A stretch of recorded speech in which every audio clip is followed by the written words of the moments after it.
시장에서 여러분들이 무엇을 기대하든 그 이상의 유익함을 전해드립니다. 대박 플러스 시즌2 최은정입니다.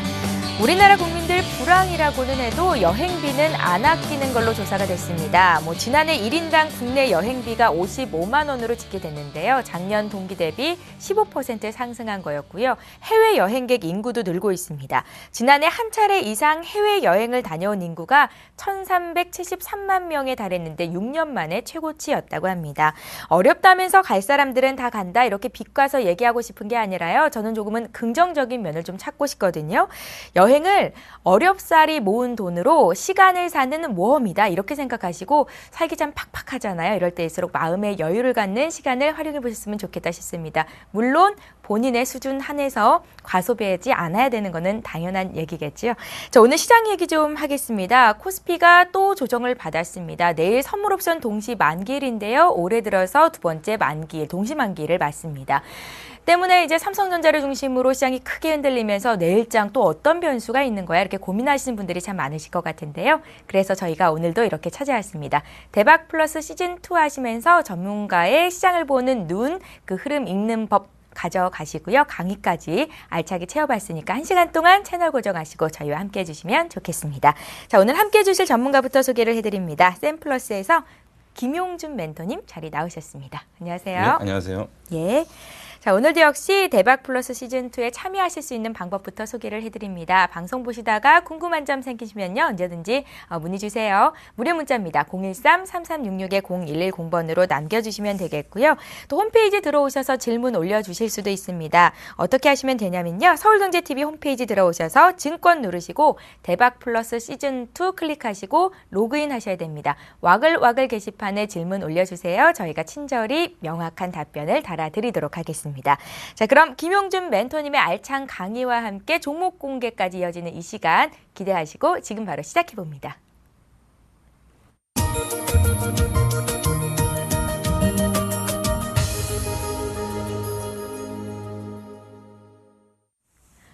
예, 오늘 시장에서도 외국인들의 팔자 기조가 이어지면서 코스피가 1900선까지 밀렸습니다. 외국인들이 나흘 연속 2조 2천억을 팔았는데요. 이 중에 전기전자 쪽에서만 1조 5천억의 매물이 나왔고요. 4일 동안 삼성전자만 1억 4,700억 원을 순매도했습니다. 이 기간 동안 코스피는 물론 2.5% 빠졌었는데요. 내 선물옵션 동시 만기를 앞두고 전문가는 시장을 어떻게 보셨는지 오늘장 얘기 좀 하고요. 내일 전략도 짜보겠습니다. 멘토님. 네, 예.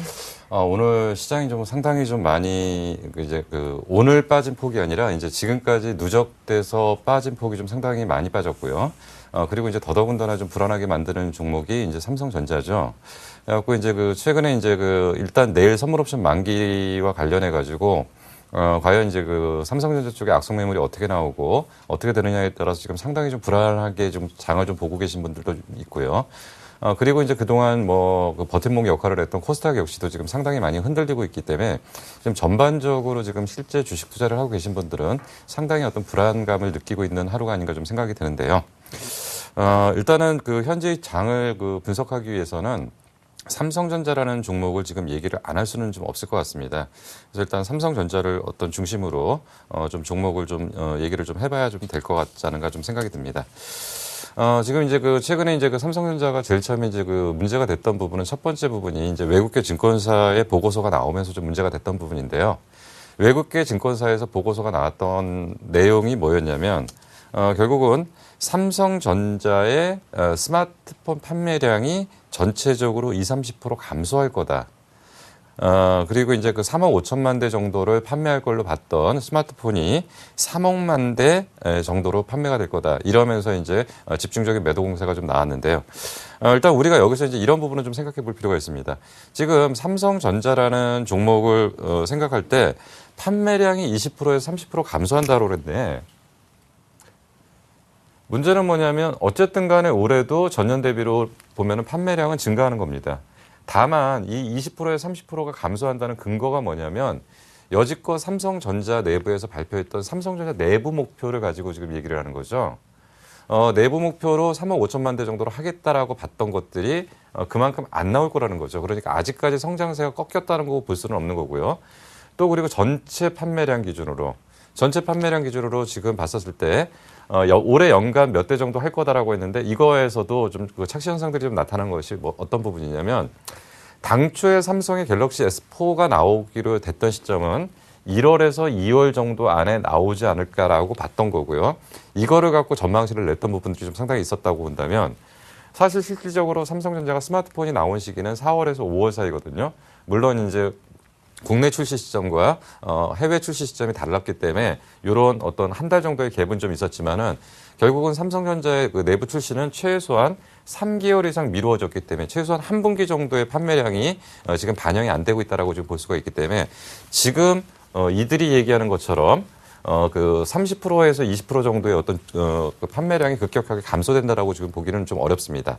단 여기서 좀 생각을 해야 될 게 우리는 계속적으로 말씀드렸던 게 아직까지 성장은 하고 있는데요.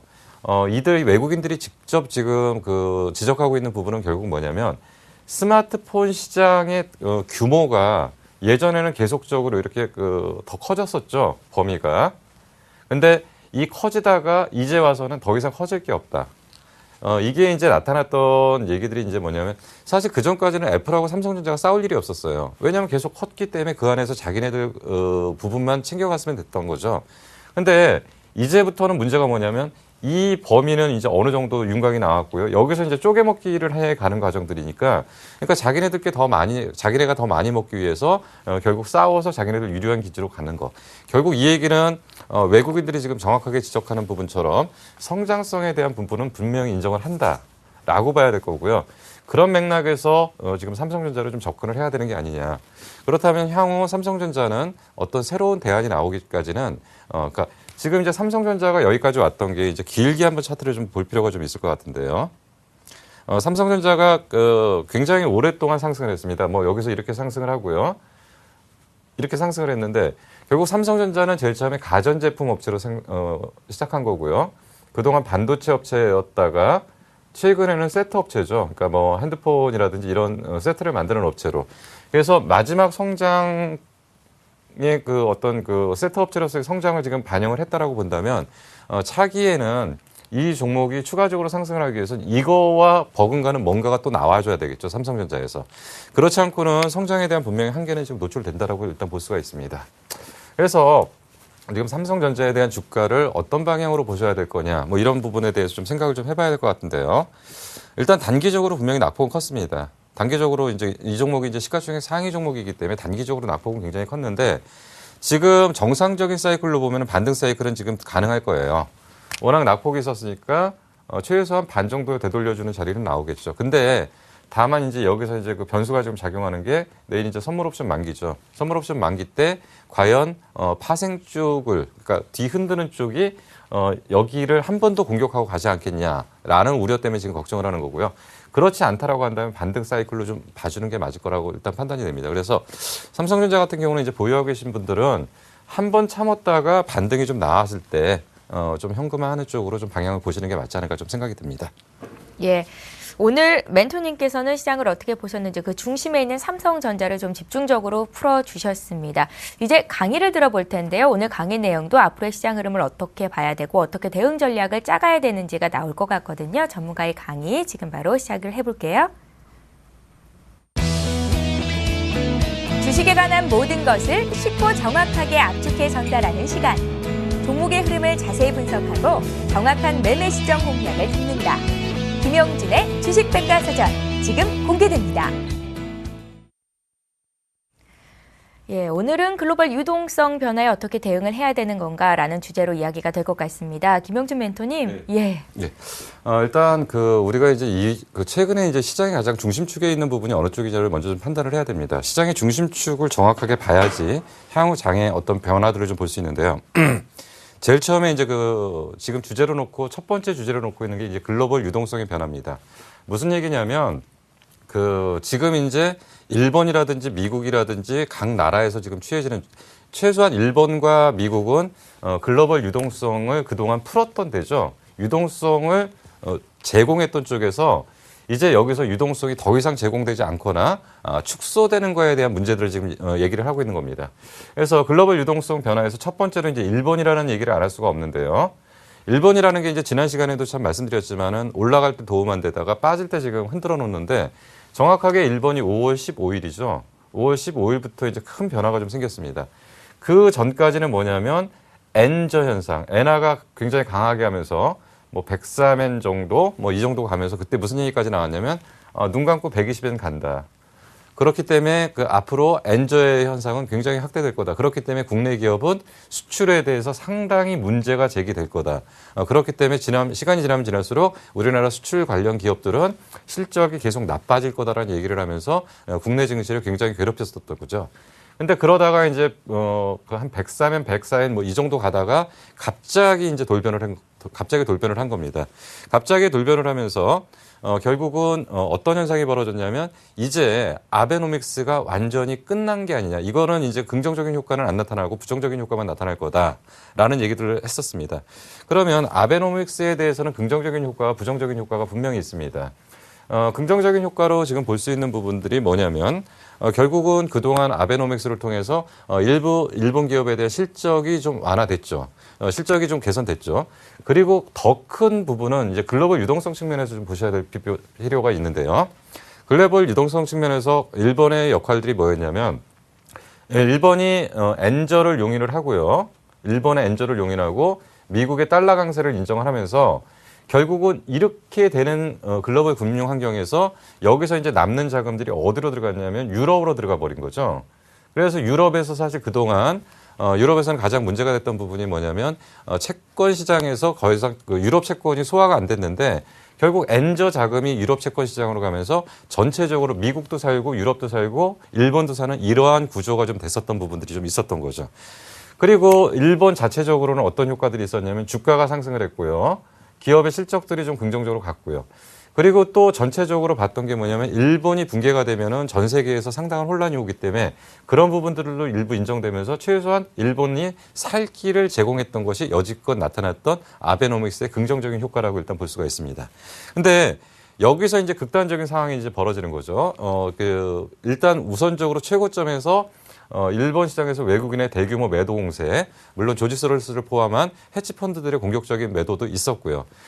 그래서 주식시장이 붕괴되면서 결국 어떤 현상이 벌어졌냐면 채권 시장에 지금 문제가 지금 생기는 겁니다. 채권 시장에. 그래서 채권 금리가 올라오는 거를 일본에서 억지로 지금 막아버린 거죠. 왜냐하면 채권 시장의 금리가 더 이상 올라오게 되면은 일본 경제에 굉장히 부담스러운 요소가 될 가능성이 있으니까. 그래서 이 부분을 강제로 막아버리면서 결국은 우려가 지금 나타나는 부분이 결국 일본 채권 시장의 붕괴가 나타나는 게 아니냐. 이 얘기는 무슨 얘기냐면 일본 채권 시장이 만약에 붕괴가 나타나게 된다면 결국 어떠한 현상들이 벌어지냐면 이렇게 어떤 용인된 범위 내에서 나갔던 자금들 그리고 아니면 그 아시아권에서 일본의 그 어떤 자금 영향력이 안에 있는 나라들의 자금이 풀린 자금들 그리고 여기는 우리도 자유로울 수 없는 게요. 우리도 일본계 주식 자금이 들어와 있거든요. 그래서 이런 것들이 만약에 엔화 환수 조치가 이루어진다면 엔화 환수 조치가 일어난다면 미국도 편하지 못할 거고요. 유럽도 편하지 못할 거고요. 우리나라도 편하지 못한 상태에서 전반적으로 이게 글로벌 유동성에 굉장히 문제가 생기는 게 아니냐. 그래서 계속 얘기했던 게 아베노믹스가 붕괴되면 안 된다. 물론 좋은 거는 못 보겠지만은 아베노믹스가 붕괴되는 것보다는 대부분 전문가들이 지적하는 방향이 뭐냐면 아베노믹스가 붕괴되지 않고 엔저를 용인하는 범위 내에서 엔저에 대한 기본적인 틀을 글로벌 유동성 환경화에서 잘 조절해서 좀 효과적으로 가져가면서 엔저는 일단 그 아베노믹스가 붕괴되지 않는 방향으로 가야 되는 게 아니냐. 그래서 이제 계속적으로 지금 얘기를 했던 게 결국 이 부분입니다. 그래서 일본발 리스크를 통해서 결국 유동성 변화가 오느냐. 무슨 얘기냐면 그러니까 엔캐리 자금들이 나가 있는 자금들을 그러니까 통화 환수 조치가 이루어진다면 이건 굉장히 글로벌 유동성에 큰 변화를 주거든요. 그래서 이러한 상황이 벌어지면 안 된다라는 측면에서 일본발 리스크를 지금 굉장히 중요한 어떤 시장의 한 축으로 지금 보고 있는 겁니다. 또 한 가지는 이제 미국의 유동성이죠. 미국의 유동성인데 미국의 유동성이 결국 이제 굉장히 그 문제가 되는 부분이 뭐냐면 미국이 금융 위기가 나오면서 정확하게 1차 양적 완화 2차 양적 완화 그리고 3차 양적 완화는 실질적인 자금 집행이 아니라 그 모기지 채권을 사주는 쪽으로 좀 진행이 된 거죠. 그래서 1차와 2차를 합쳤을 때 얼마 정도의 자금이 풀렸냐면 2조 5천억 정도의 5천억 불 정도의 자금이 풀린 거죠. 그럼 이게 이제 1,100원 정도 잡으면요. 몇 조죠? 그 정확하게 좀 기억은 안 나는데 한 수천조가 되겠죠. 우리나라 돈으로. 수천조의 자금이 이제 풀려버린 겁니다. 그러면서 사실은 미국 시장도 이런 유동성의 힘에 의해서 그리고 각각의 나라들도 유동성의 힘에 의해서 주식시장도 안정이 되고 채권시장도 안정이 되는 흐름들을 좀 보였다는 거죠. 근데 여기서 이제 좀 문제가 좀 생기는 부분입니다. 그러면 이제 미국은 더 이상의 부채의 규모를 키울 수가 없습니다. 부채의 규모를 키울 수가 없기 때문에 부채의 규모를 더 이상 키울 수 없다면은 결국은 이제 그 통화 환수 조치가 이루어지는 게 아니냐. 결국 계속적으로 지금 반복해서 나타나는 현상들이 뭐냐면 지금 이제 FRB 의장인 그린스펀이 과연 그 계속적으로 유지를 할 수 있냐 뭐 이런 부분에 좀 얘기가 되는데 그래서 계속 지금 얘기 나오는 게 양적 완화입니다. 양적 완화의 조기 종료, 양적 완화의 조기 종료 그리고 아까 말씀드렸던 일본발 리스크, 양적 완화의 조기 종료 역시도 글로벌 유동성의 근본적인 문제를 좀 제기를 하는 거죠. 글로벌 유동성의 근본적인 문제가 지금 제기가 되면은 전체적인 시장들이 과연 유동성에 대해서 어떻게 지금 나올 거냐. 이런 부분들이 지금 이제 그 가장 중요한 중심축입니다. 근데 미국 역시도 결론적으로 보면요. 양적 완화, 그러니까 그린스펀, 그러니까 본 버냉키가 FRB 의장에서 내려온다 하더라도 경기 회복이 전제되지 않는 양적 완화의 그 조기 종료는 거의 불가능하다고 지금 보시면 될 것 같습니다. 그래서 지금 어쨌든 전 세계는 글로벌 유동성 변화에 지금 굉장히 민감한 상태이고요. 글로벌 유동성이 전체 경제, 실물 경제를 망가뜨리는 쪽으로의 어떤 금융 정책이 사용되지는 않을 거다. 그렇기 때문에 지금 현재 상황을 그렇게 어떤 극단적으로 몰고 가기는 어려운데 다만 지금은 뭐 때문에 그러느냐? 불확실성 때문입니다. 뭔가 확실하게 결론이 나주면은 이런 부분들이 방향이 나오면은 크게 문제가 안 되는데 자꾸 이런 것들이 불확실성으로 지금 안고 있기 때문에 이런 부분들이 지금 전체적으로 좀 시장을 억누르는 변수라고 좀 볼 수가 있습니다. 그리고 이제 두 번째 주제로 좀 넘어가겠습니다. 최근에 이제 거래소 쪽은 지금 삼성전자가 문제를 일으켰고요. 코스닥 측에서는 최근에 급격한 붕괴 현상들이 좀 나타났었습니다. 급격한 붕괴 현상들이 나타났는데 그러면 코스닥 시장이 지금 600 바로 밑에서 밀려 내려오면서 과연 코스닥은 앞으로 어떻게 되는 거냐? 앞으로 어떻게 되는 거냐? 그럼 향후 전략과 전망도 굉장히 중요하다는 얘기죠. 근데 계속적으로 좀 말씀드렸지만 코스닥 시장이 지금 붕괴되는 것은 아니고 최근에 이제 어떤 현상들이 벌어졌냐면 집중적인 매도가 나왔던 것이 기관 중심으로 매도가 나왔었습니다. 근데 기관이 1차 매도는 어디서 나왔냐면 연기금 쪽에서 나왔습니다.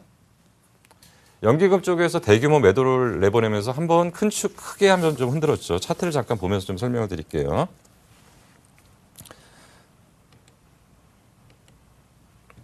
예. 여기서 이제 제일 처음에 집중적인 매도가 나왔던 구간이 이쪽 권역이라고 좀 보시면 될 것 같습니다. 이쪽 권역이요. 이쪽 권역 때는 뭐가 나왔었냐면 연기금의 매도가 대규모 매도가 나왔었습니다. 그러면서 이게 안정이 되고서 이제 재차 반등을 하는 듯 하다가 전고점을 돌파한 상태에서 굉장히 큰 폭으로 지금 매도가 좀 나와버린 거죠. 근데 이거는 2단계 매도에서는 투신하고 증권금융 쪽에서 집중적으로 문제가 나왔습니다. 근데 이렇게 매도하는 주체들을 보면서 매도 종목들을 좀 검토를 해보니까 예전에도 말씀드렸지만 소위 말해서 코스닥에서 상승 1세대 종목군들 뭐 대표적으로 여기서 가장 많이 빠졌던 게 이제 물론 문제도 됐지만은 셀트리온 같은 거 그리고 이제 뭐 최근에 뭐 젠백스 뭐 이런 것들 젠백스 같은 경우는 임상 실패를 했다고 하면서 이런 것들이 이제 그 바이오 쪽의 1세대 종목군들이 굉장히 큰 폭으로 이제 그 기관과 외국인들의 매도 공세를 받은 거고요. 그리고 나서 이제 결국 이제 IT 쪽에서 삼성전자가 연결된 IT 부품 업체들 이제 그동안 많이 올라왔던 게 이제 뭐 카메라 쪽이라든지 뭐 몇몇 파트들이 좀 있죠. 그런 쪽이 이제 집중적으로 매물 공백을 받으면서 전체적인 코스닥 시장을 좀 붕괴시키는 듯합니다. 근데 가만히 보니까 이런 것들을 이렇게 팔면서요. 최근에 외국인과 기관이 가장 집중적으로 많이 산 종목이 뭐냐. 거꾸로 보니까 서울반도체라는 얘기죠. 결국은 서울반도체도 시가총액 상위 종목 안에 있는데 얘네들이 코스닥 시장을 완전히 붕괴시킬 거면은 서울 반도체를 사거나 그러진 않았겠죠. 근데 결국 무슨 얘기냐면 지금 전체적인 외국이나 기관의 방향들은 코스닥을 붕괴시키고 뭐 끝내버리려고 하는 지금 그런 흐름은 아니고요. 그리고 아직까지도 지금 매수 규모 면에서 상당합니다. 이제 이게 잘 표현이 될지 모르는데 이게 이제 1월 1일부터 6월 말일, 그러니까 그 지난주 금요일까지를 반영을 한 거거든요. 근데 아직도 외국인들은 코스닥에서 1조 정도의 순매수를 하고 있고요. 최근에 며칠 매도가 나왔다고 하지만 전체적인 오늘 매도가 400억이 넘게 나왔지만은 전체 최근에 이번 주 매도 규모는 한 250억 정도밖에 안 되거든요. 그럼 아직도 1조 이상을 순매수를 하고 있다는 얘기고요. 그리고 결국 기관들도 아직까지 순매수 기조를 유지하고 있다는 얘기죠. 기관들도 많이 살 때는 1조까지 샀었어요. 근데 최근에 굉장히 많이 줄였는데 이 매도가 나가는 대부분의 방향이 지금까지 어떤 매매 방향에서 봤을 때는 이런 쪽의 종목군들이 나가고 거꾸로 기관들 플러스 외국인들이 가장 많이 샀던 거는 최근에 볼 때는 서울 반도체라는 얘기죠. 그러면 이거는 정확하게 표현을 하면 뭐냐면 이들이 포트 교체를 하는 거죠. 포트 교체를 하는 거고 이제 이쪽은 시세가 다 했기 때문에 이쪽은 좀 덜어내고요. 다른 쪽으로 지금 종목들을 좀 넘어가는 거고요. 그래서 계속적으로 말씀드렸던 게 조정의 사이클이 이번에 굉장히 깊었고 이게 하락으로 전환되는 조정 사이클은 아니고 전체적으로 봤을 때는 최소한 이번에 중기 조정 사이클은 좀 들어온 겁니다. 중기 조정 사이클은 좀 들어왔는데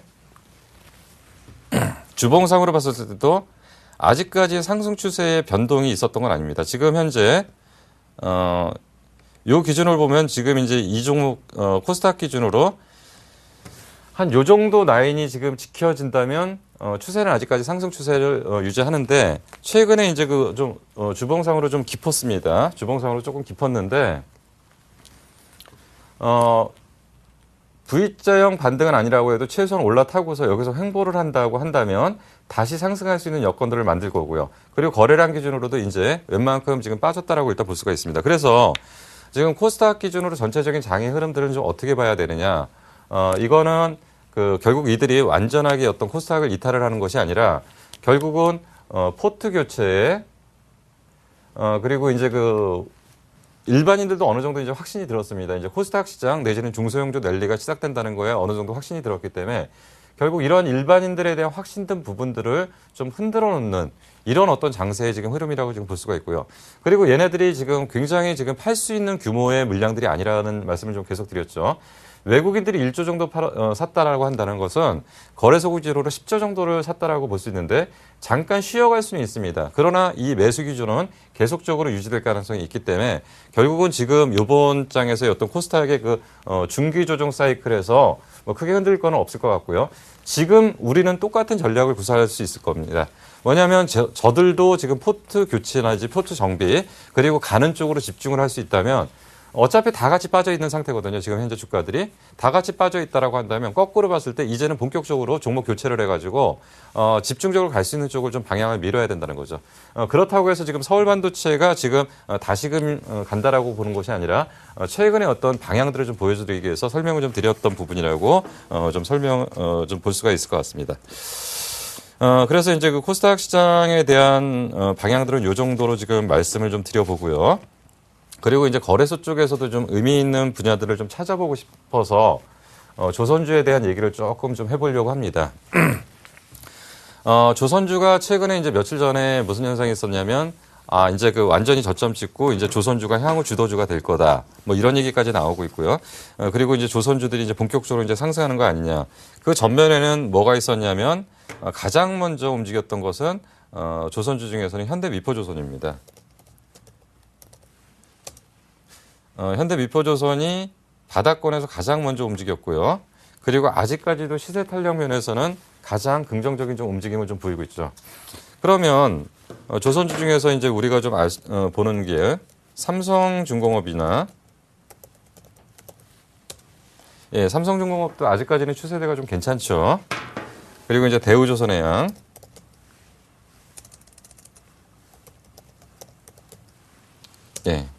대우조선해양은 다른 거에 비해서는 좀 약한 흐름을 좀 보이고 있죠. 이제 뭐 대우조선해양은 자체적인 내부의 어떤 악재들 때문에 좀 그렇고요. 그러면 이제 현대중공업. 뭐 이런 것들이 지금 보니까 대충 그 움직임이나 그림을 주니까 좀 바닥권에 좀 있는 것 같고요. 조금씩 반등을 하고 있는 듯한 모습을 좀 보입니다. 그러면 조선주가 움직였던 이유 중에 하나가 이제 어떤 부분이었냐면 결국은 이제 그 신조선가입니다. 결국 조선주에 대한 어떤 실적을 결정하는 것은 일단 그 수주량이 결정을 할 거고요. 수주량이 문제가 될 거고요. 그리고 배의 가격, 그러니까 조선가가 문제가 될 거고요. 그리고 나서 환율이 영향을 미치겠죠. 그래서 조선주에 대한 어떤 주가의 움직임은 이런 거에 의해서 결정이 된다라고 좀 볼 수 있는데 이제 신조선가가 좀 반등을 하면서 이제 지금까지 그 조선주가 나빴던 거는 신조선가가 지속적으로 하락을 했고요. 1분기에 어닝 쇼크가 있었고요. 그리고 드릴십에 대한 부분에서 일부 발주가 취소되거나 그 발주가 지연되면서 전체적으로 주가는 바닥권을 좀 헤맸었는데 최근에 선가 회복 조짐이 좀 나오고 있다.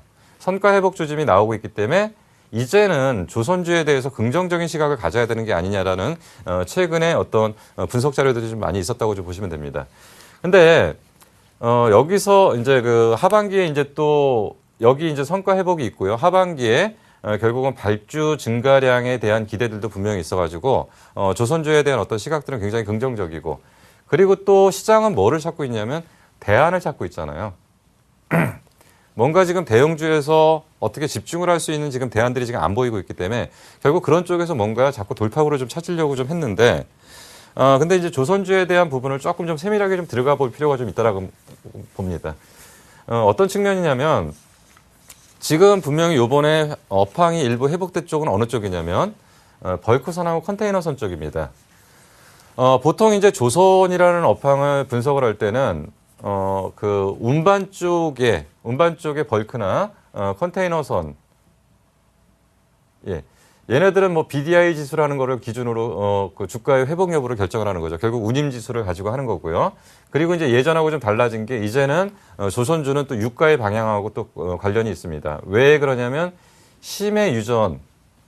그러니까 깊은 바다로 가면 갈수록 결국은 뭐냐면 그 석유를 끌어올리는데 들어가는 비용이 많이 들겠죠. 그래서 유가가 비쌀 때는 많은 돈을 지불하고도 깊은 바다에 가서 석유를 퍼 올릴 수가 있겠죠. 근데 유가가 많이 떨어지게 되면 심해 유전을 개발하는데 채산성이 안 맞기 때문에 못한다라고 볼 수 있습니다. 그래서 조선주에 대한 어떤 움직임들은 운임선인 BDI에 의해서 결정이 되는 것도 있지만 유가에 의해서 심해 유전에 대한 수주량이 어떻게 나오느냐에 따라서 결정되는 부분들이 있는데 지금은 어느 부분이냐면 이쪽 부분이었다는 얘기죠. 심해 유전 쪽은 아니었었고요. 벌크나 컨테이너선 쪽 관련한 시황이 지금 회복됐다. 선종에 대한 시황이 지금 개선됐다. 그래서 가장 먼저 움직였던 게 이제 현대미포조선입니다. 상선 쪽 관련된 부분들이. 근데 벌크선의 가격 회복으로 상선 일부에 대한 부분에 어떤 수혜가 좀 나타나는데 여기서 이제 우리가 좀 짚고 넘어가야 될 부분이 뭐냐면 그러면 BDI 지수나 이런 것들이 본격적으로 상향하냐, 운임 지수가 많이 올라오냐. 근데 운임 수준의 회복은 아직 미미하다는 얘기죠. 그렇기 때문에 본격적으로 벌크선이나 컨테이너선을 확대할 수 있는 부분들은 한계가 있을 거라고 보는 거고요. 설사 발주가 이어져서 이 수량이 발주가 늘어난다 하더라도 지금 중소형 조선사에서 지금 수주량을 갖고 있는 애들이 많지 않다는 겁니다. 그렇기 때문에 만약에 여기서 이제 벌크선이나 그 컨테이너선은 많은 기술을 요구하는 게 아니라 중소형 조선사들도 충분히 할 수 있는 쪽이거든요. 뭐 LNG라든지 아니면 그 심해 유전 쪽 관련한 뭐 그런 것들은 어느 정도 기술을 좀 요구하지만 벌크선이나 컨테이너선은 중소형 조선사들도 충분히 할 수 있는 쪽입니다. 그리고 중국에서 저가 공세에 밀어붙일 수 있는 거고요. 그래서 만약에 그렇게 된다면 저가 수주 가능성이 있기 때문에 실질적으로 회복되는 데는 상당히 좀 시간이 좀 필요하다라고 지금 볼 수가 있는 부분입니다. 그러면 우리는 좀 기대를 해야 될 부분이 좀 어느 쪽이냐면 해양 플랜트 쪽이거든요. 왜냐하면 우리가 그래도 경쟁력을 좀 갖고 그리고 좀 돈이 좀 될 수 있는 쪽은 해양 플랜트 쪽이고 물론 상선 벌크선 쪽도 많이 나오면 좋은 거죠. 그래서 지금 해양 플랜트 쪽에서는 지금 현재 유가 수준, 유가가 80불 정도만 되면 80불 수준만 유지가 된다면 해양 플랜트 쪽에서의 심해 유전에 대한 채산성은 있다. 그래서 BEP점 이상이다라는 얘기를 하거든요. 그래서 유가 80불 밑으로 내려가면 해양 플랜트 쪽의 발주량이 줄어든다라고 볼 수 있지만 80불 이상 된다라고 한다면 유지가 된다라고 지금 볼 수가 있고요. 그래서 하반기에는 분명히 수주 모멘텀이 굉장히 강할 걸로 일단 보여집니다. 근데 단 지금 어떤 현상이냐면 2분기까지는 해양 플랜트 쪽의 수주가 웬만큼 나왔어요. 근데 3분기에 해양 플랜트 쪽의 수주량이 좀 감소할 걸로 지금 예상을 하고 있습니다. 그리고 해양 플랜트 쪽이 본격적으로 다시 수주가 늘어나는 시기는 언제냐면 4분기 정도로 지금 보고 있습니다. 그렇기 때문에 지금 해양 플랜트를 가지고 조선주를 그 장의 중심축으로 놓고서 이게 본격적으로 주가가 상승하는 쪽으로 좀 반향을 보다. 뭐 이렇게 보기에는 좀 상당히 좀 어려운 부분들이 좀 있죠. 그래서 결국 수주 모멘텀이 앞으로 나타나는 그런 시점이 아마 4분기 이후가 될 거다. 그리고 조선주를 평가하는 데 있어서 최근에 또 이슈가 됐던 부분이 하나가 뭐냐면 셰일가스입니다. 셰일가스가 많이 생산되면은 결국 심해 유전 개발에 대한 채산성이 떨어지기 때문에 지금 만약 해양 플랜트 쪽에 어떤 발주가 안 나오지 않겠냐라는 좀 생각들을 좀 했던 것 같습니다. 근데 지금 결론적으로 봤을 때는 어떻게 보셔야 되냐면 셰일가스의 영역과 심해 유전 쪽은 별도다. 왜냐하면 지금 이제 거의 이제 유전이라는 걸 얘기를 할 때 항상 뭐라 그러냐면 폐광되는 숫자, 폐광되는 숫자하고요. 그리고 새로 발견되는 쪽. 이렇게 폐광되는 숫자가 있고요. 이렇게 새로 발견되는 숫자가 있고요. 그래서 이게 똑같아지는 순간에 거의 유전에 대한 정점이라고 얘기를 하거든요. 근데 만약에 폐광되는 숫자만큼을 새로 광구가 열지를 못하면은 이제 이때부터 본격적으로 유전의 개발에 대한 어떤 그 부분들이 없어질 거다. 근데 지금 이제 이렇게 되면은 지금 이제 이쪽에서 이제 경기 성장이나 인플레이션을 감안했을 때 향후 한 20년 동안에 나타날 수 있는 현상은 한 2,400만 배럴 정도의 양이 추가적으로 필요한데 셰일가스 쪽에서 감당할 수 있는 양은 전체에서 보면 10%도 안 되기 때문에 결국 셰일가스는 셰일가스대로 개발을 해야 되고요. 그리고 심해 유전은 심해 유전대로 끌어올려가지고 써야 된다. 뭐 얘기는 이겁니다. 그렇기 때문에 셰일가스 개발이 심해 유전에 미치는 영향은 거의 없다라고 지금 볼 수가 있고 그런 맥락에서 지금 향후 조선주에 대한 어떤 중요한 분기점은 결국은 아까 말씀드린 것처럼 4분기 이후. 4분기라는 것은 결국은 해양 플랜트의 수주량이 본격적으로 올라오는 시기. 근데 이제는 또 그것도 이제 우리가 좀 확인해야 될 게 수주량도 문제지만 수주의 질도 문제라고 얘기를 했죠. 물론 이제 지금 이제 건설 쪽에서 한번 확인을 했기 때문에요. 그래서 이런 전체적인 부분들이 좀 확인이 된다면 결국 향후 조선주는 분명히 중요한 중심 역할로 갈 수는 있다라고 좀 볼 수가 있습니다. 다만 지금 현재의 상황에서는 조선주가 앞으로 나가기에는 조금 한계가 있기 때문에 그런 부분에서 지금 현재 조선주를 좀 바라보고 이제부터는 좀 조선주에 대해서 긍정적인 시각을 바라보지만 다만 이제 장 분위기와 여러 가지를 맞물렸을 때 조금 시간을 놓고 좀 천천히 바라봐야 되지 않을까 좀 생각이 듭니다. 그리고 이제 우리가 전체적으로 이제 장의 좀 방향들을 좀 봐야 되는데요. 아까 이제 앞부분에서도 잠깐 설명을 좀 드렸지만 조금 좀 위기의 구간입니다. 조금 위기의 구간이고 지금 이제 뭐 소위 말하는 기술적 분석을 하는 사람들 입장에서 하는 얘기들은 뭐냐면 여기 붕괴되면 그 다음에 무슨 얘기하냐면 여기서 지지 못하면 여기 온다라고 하죠. 그러면 일단 뭐 지수 기준은 1800까지도 얘기를 할 수 있습니다. 차트 분석을 하는 사람들 입장에서는요. 근데 우리가 조금 주봉으로 좀 널찍하게 좀 펼쳐놓고 본다면 지금 전체적으로 지수는 어떤 구간이냐면 박스권 구간입니다. 박스권 구간에서 우리는 지금 하루하루를 지내니까 굉장히 큰 폭으로 빠지고 큰 폭으로 올라간다라고 좀 보지만 지금 전체적으로는 박스권을 유지하면서 박스권 안에서 지금 거래가 되고 있고요. 계속적으로 연초부터 지금까지 제가 말씀드렸던 게 뭐냐면 지금 1900 크게 이탈하지는 않는다. 요번에 나타났던 현상이 뭐냐면 1890 정도를 저점을 찍고 요번에 반등이 좀 나왔었죠. 근데 어쨌든 전체적인 맥락에서는 2000포인트를 그래도 크게 상회는 못한다. 결국 지금 앞부분에서 고점이 2050포인트 정도 됐고요. 그리고 1890 정도의 등락을 계속 반복하는 상태에서 어떤 때는 자동차가 반등을 주도했고요. 어떤 때는 삼성전자가 반등을 주도했고, 근데 지금 보니까 삼성전자와 자동차가 지금 같이 좀 무너지는 것 같으니까 그럼 향후 이 지수를 방어할 수 있는 역할들을 어느 쪽에서 할 거냐. 그래서 이게 지금 제일 중요한 중심축입니다. 아까 코스닥 시장에서도 말씀드렸지만 결국 뭐를 해야 되냐. 삼성전자나 현대차를 대체할 수 있는 대형주군이 어디서 형성될 거냐를 확인을 하셔야 됩니다. 이게 전제가 되지 않는 상태에서 종합주가 지수를 우상향 쪽으로 보기에는 분명히 한계가 있고요. 파생 쪽에서 끌고 가기에도 분명히 한계가 있습니다. 그렇기 때문에 삼성전자, 현대차를 대체할 만한 새로운 대형주군의 형성 여부를 지켜보기 전까지는 거래소에 대해서는 좀 보수적으로 보셔야 될 필요가 있고요. 그리고 아까 말씀드린 것처럼 코스닥도 지금 이제 뭐가 진행되고 있냐면 기존에 올라오던 공백을 메꿀 수 있는 새로운 종목군이 형성되기 위한 준비 작업들을 지금 하고 있다고 볼 수 있습니다.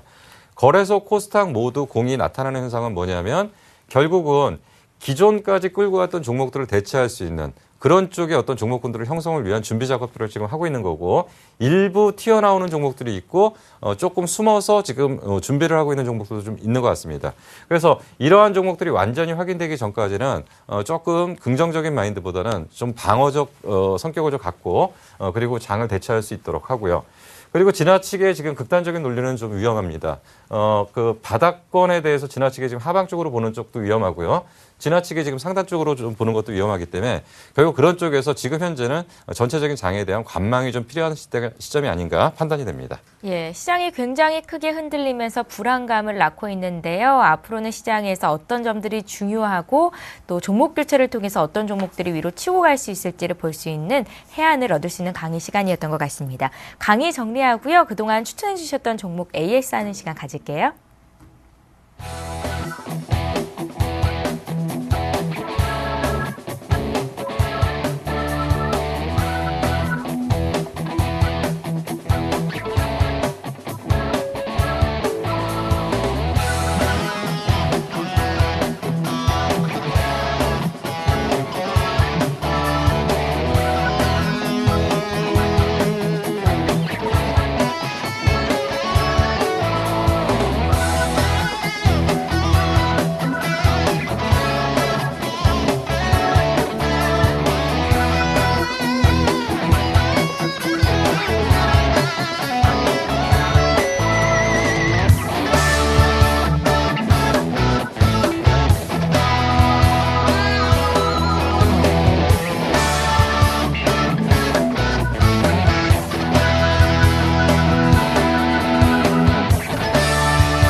검색창에 샘플러스를 입력하시고 전문가 방송에 접속하시면 서울경제TV 특급 전문가들이 여러분의 포트폴리오와 수익률을 책임집니다.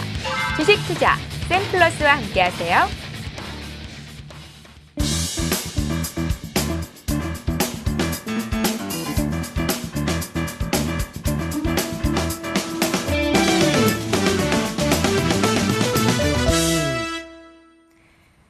예, 전문가의 관심 종목을 알아보는 시간입니다. 이 종목을 잡아라 시간인데요. 앞서도 말씀하셨지만 내일 있을 선물옵션 동시 만기를 보고 난 이후로 종목 대응하는 게 좋겠다 때문에 오늘 특별히 종목을 공개하시지는 않을 겁니다. 지난 2시간 동안 추천하셨던 종목들이 있거든요. 자세하게 AS 하는 시간을 가질 텐데요. 김용준 멘토님, 네. S에너지부터 좀 봐주세요. S에너지부터 봐드릴까요? 예. 예. 저는 후성부터 하려고 후성부터 차트를 켜놨는데. 후성부터 볼 걸 그랬나요? 아닙니다. S에너지가 수익률이 조금 좋잖아요. 일단은 지금 제가 말씀드렸던 종목에서 이제 좀 중복되는 종목이 있는데 S에너지하고 주성엔지니어링은 같은 방향일 수도 있고 다른 방향일 수도 있겠죠. 근데 이제 S에너지는 지금 이제 그 태양광 쪽을 단일 사업을 하는 쪽입니다. 그럼에도 불구하고 실적들이 상당히 괜찮게 나오고 있어요. 그래서 지난 시간에 뭐라고 설명드렸냐면 얘네들은 태양광 모듈 쪽하고 발전 단계의 사업을 중심으로 하고 있다. 근데 어떻게 보면 태양광 모듈 쪽은 단순한 조립 쪽이기 때문에 이쪽은 뭐 크게 어떤 부가가치가 창출될 것 같지는 않은데요. 얘네들은 지금 다른 업체에 비해서 가격 경쟁력을 갖습니다. 그래서 대부분 지금 태양광 쪽에서 뭐 인곳, 웨이퍼 뭐 이런 단계로 갈 때 모듈 업체들이 거의 살아남는 데들이 없는데 지금 이제 S에너지 같은 경우는 이 모듈 업체이면서도 불구하고 굉장히 실적이 양호하게 나오고 있다는 거죠. 거기다가 이제 최근에 이제 계속적으로 말씀드렸던 게 성장의 엔진은 발전이다. 그래서 발전 쪽에 대한 지금 부분들을 집중하고 있고요. 뭐 그러면서 지금 최근에 이제 장이 많이 밀렸을 때 장이 빠질 때는 어쩔 수가 없습니다. 장이 빠질 때는 이틀 정도 급락을 해버렸고요. 오히려 이제 반등을 하니까 이제 따라서 반등을 했습니다. 근데 이런 종목들의 특징이 뭐냐면 안 빠진 종목이죠. 그래서 최근에 종목들의 어떤 특징들이 뭐냐면 강하게 밀린 종목이 강하게 반등이 나오다라는 거죠. 그래서 이 종목은 많이 빠진 종목이라고 보기는 어렵지만 그래도 추세를 유지하기 때문에 오히려 지금 현재까지는 상승 탄력이 좀 약한 흐름을 좀 보이고 있습니다. 최근에 반등 각도에 비하면요. 근데 그동안 안 빠졌던 것들이 그런 부분들을 했고요. 결국 이 종목은 이제 그 추세적으로 이제 12,000원대, 13,000원대. 결국 태양광의 업황은 지금 제가 볼 때는 거의 최악입니다. 최악임에도 불구하고 이 정도 실적을 내고 있다면 태양광이 조금만 돈다면 뭐 이런 쪽은 좀 상당히 유리한 쪽으로 좀 볼 수가 있고요.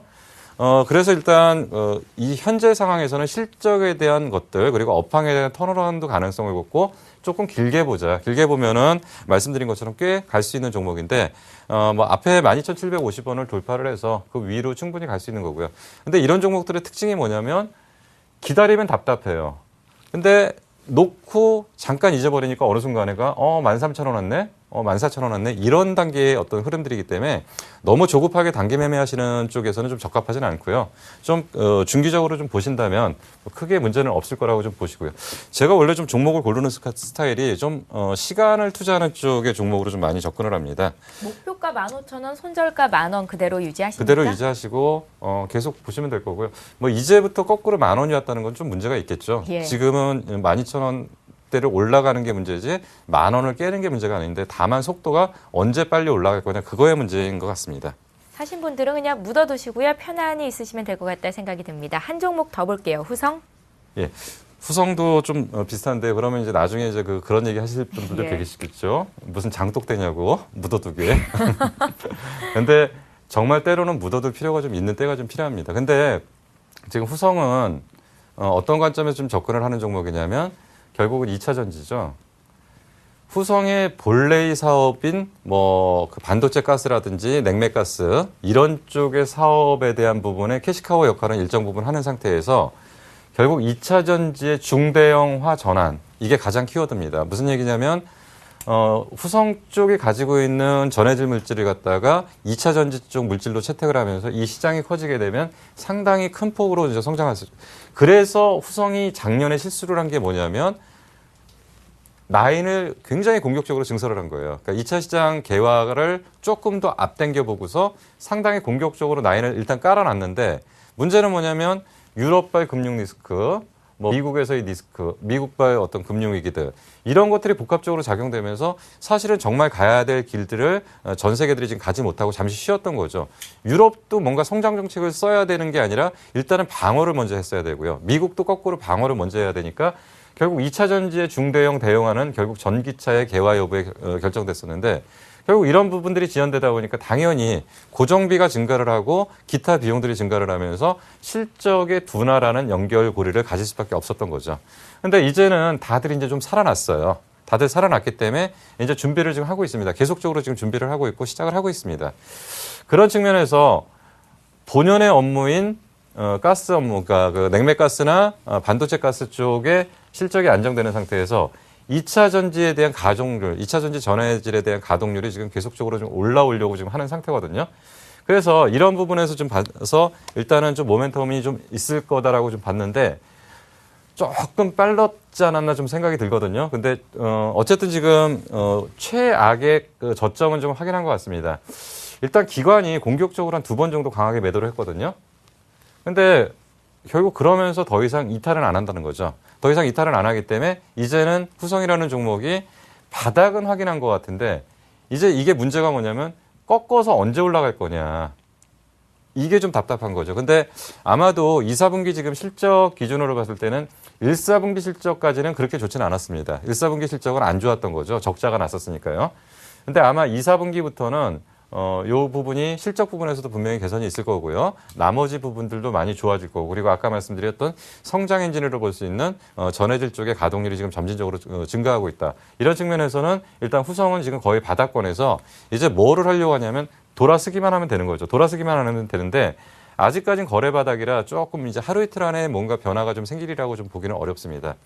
근데 이러다가 이제 어느 순간인가 이제 그 망가졌던 수급을 회복시키는 어떤 결정적인 것들이 좀 나타날 수 있는 거죠.